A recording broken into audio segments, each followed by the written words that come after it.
Is it your first time in Locarno? Yes. Okay. I hope it's not the last. Not the last. I heard actually that the film, you're sort of hoping that it could be turned into an ongoing thing, a series maybe. Yeah, it would be amazing. Also because we filmed with this open ending, so I mean the story can have very big development in the future. So I hope. Well, let's say starting from Locarno is an amazing opportunity. So let's hope. Okay. The film is a horror and it's fairly classic in its setup. There's a secluded house. There's a secret that you can sort of feel with the people that live in this community. Tell me how you approach this in terms of telling a horror story. Where it came from? What was the first impulse? I didn't want to make a classic horror movie.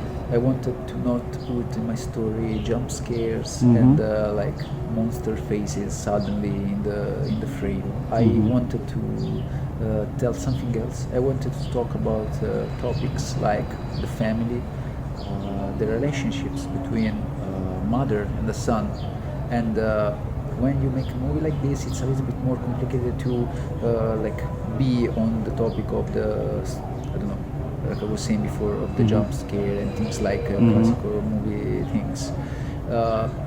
So I'm happy that, for example, when we knew about the selection in Locarno, I thought, okay, I won my bet, because Locarno will never select a movie like the one that maybe the producers wanted to do in the first beginning. So I said, I called them and they said, okay, see, if Locarno selected us, it's because we decided to do something different. And this is the best news, especially for Italian horror movies, because in Italy we make a lot of horror movies, but they all stay independent. They don't have theater distribution, because there are so many good American movies, and also not American, from France, Spain, a lot of very good horror movies going out in theaters, and we don't have, I'm sorry to say this, but in Italy we don't have production companies that invest for genre movies. And an example like The Nest that goes to Locarno and also to another very big festival in the future that I cannot say because it's still not official, but I hope that The Nest could be like an example that someone can follow in the Italian production companies among them. And you specialized in this genre already with your short. So I imagine you tried already to bring projects like this to distribution, and personally found that to be difficult. I made this short film, a short film called Ice Cream in 2009. That was not horror, was pulp. Was very based on Tarantino's movies that in that age I was crazy for, and I was really crazy for. So I tried to do something to, I don't know, feel that I was close to him. Obviously it was like crazy, but this short film had a lot of success, and I thought that maybe I should keep going that way, and I decided to produce other short films. But then there is a very very important problem. If you want to if you want the attention of some big producer, you don't have always to make I don't know, for example, if I wanted to make horror movies but I couldn't produce horror short films because you need a lot of money, you need a lot of time, and so I decided to shoot other kind of short films, more simple to be produced, but smart. What festival wants, for example, I opened my book, my own work paper, and I started to think, what should I direct that can go to festivals, that can be awarded, so producers can be, I don't know, interested in me, in knowing who I am. And so I did this, and after several short films and a lot of awards, thanks to these short films, I got the attentions from different producers, and now I'm here also because I decided to do not just horror movies, but start from other kind of short films.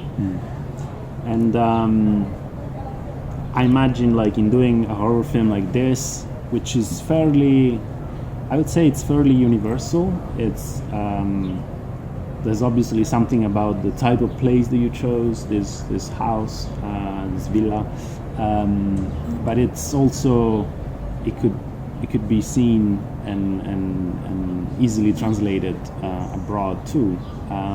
Is that, like, you hope to make a product that is not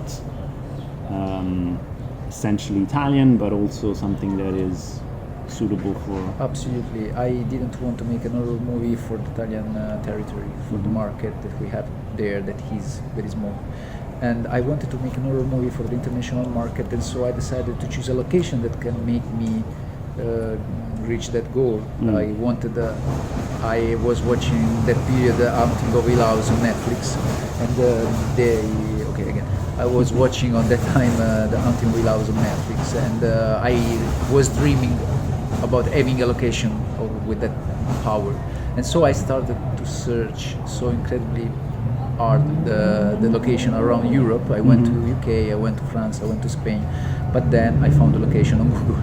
I was desperate. I started to write any kind of word on Google, Italian horror house, Italian horror villa, Italian horror, any kind. And then suddenly I see this picture of this beautiful house, and I was sure that was not in Italy. Then I realized that was in the north, close to Torino, and I decided to go there alone, and I discovered this amazing location. I couldn't go inside because it was closed. It was protected by the region, and so you had to ask for permissions. And in the end, after I think around 4 or 5 months, we got the permission. When I went inside, I was going to cry because I said, this is the only location where I can make this movie, because it's a place out of the time. You cannot realize when you are there when you are, because it's incredibly powerful, and it was built in 1860, and was made by the king, Vittorio Emanuele II, was the hunt house, I don't know how to say, tenuta di caccia, and so it's an incredible place. It's made for horror movies. I mean, there are some inspirations for this film that are obvious to anyone who would see it. There's as you said, there's an element of temporality that is not clear, it's left ambiguous on purpose. There's a sense of a conflict, a contrast between this place and what's outside. So the big mystery is, how does this place relate to what's outside? And that obviously calls to mind a certain tradition of early 2000 classics of the genre. Is there something contemporary that you have as a reference point or inspiration?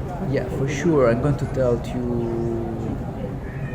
movies that everybody knows, that are The Others of Amenabar and The Village of Shyamalan.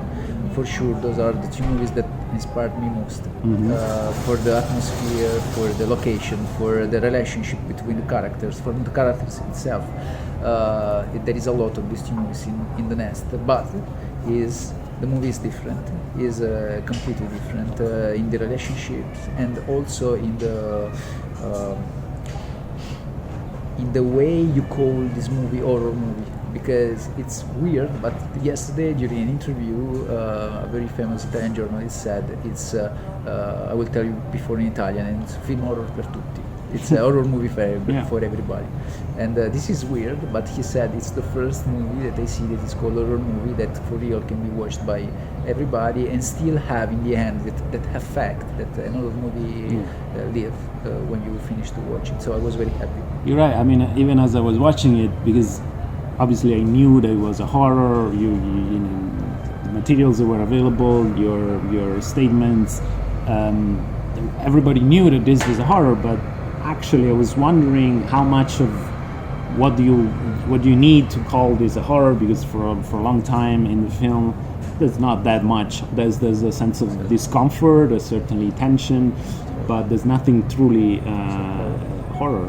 And then at the end it sort of verges into another horror territory, which is its own set of very strict rules and laws, but that comes at the end. For the most part, it's just an exploration of this. You know, it's because I didn't want. I started this interview saying that I didn't want to make a classic horror movie, but the point is that the horror, the last scene, sends a message. It's just a metaphoric message. I wanted to make a movie that was a drama for the entire duration of the movie, and just in the last scene could change the genre, because I wanted that scene to be to have a metaphoric meaning. Sure. And in fact, when you speak, when you make a movie, speaking for the entire time of the narration about the family, about the relationship between mother and son, about people that live on the same nest.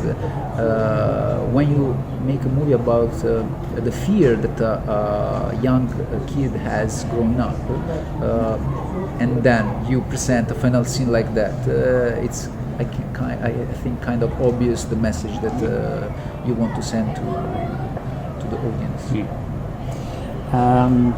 Recently, I asked Pupi Avati, who's a veteran Italian director, a question about the Italian shyness towards genre and why that is.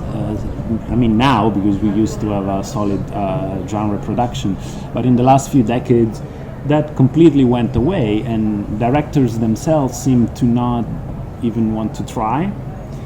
He said that he sees that contemporary Italian cinema as basically failing because directors don't want to move through time and space. They feel that they're constrained by the present and the contemporary. So I'm wondering, what do you think of that, and how for you as a director who wants to tell this kind of story, how do you see yourself making more films that move in time and space? They go period, they go, I don't know, science fiction. I choose actually. I never choose a story. I never choose to tell a story following like a back thought about what I should do, what kind of stories I should tell, what kind of movies I should produce or direct.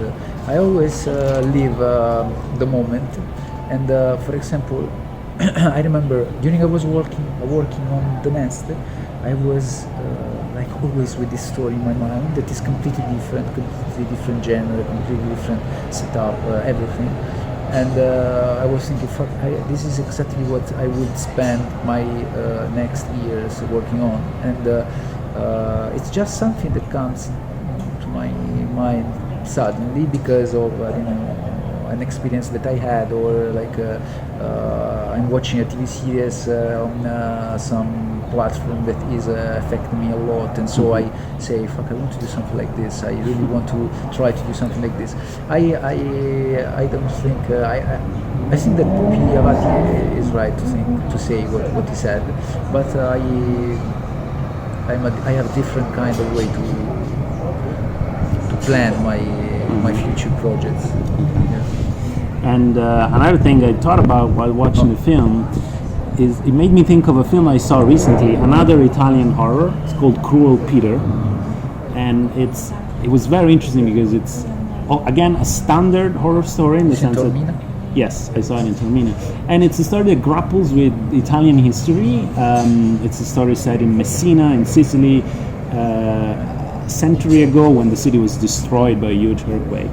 And so that's already a way of engaging with the history of the country, but also it presents this sort of relationship with the Gothic genre, because Messina was an international port, so there were a lot of foreigners. And so looking at your film again, there's also an element of, it seems to me that horror often goes to themes of class and separation in socio-economical spheres, and in your film too, this is it's a film in which this secluded community is distinctively wealthy, or at least it gives the appearance of being so, whereas there are people on the fringe who are more working class.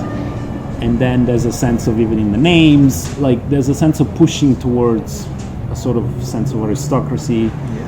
Is that something that was a factor for you?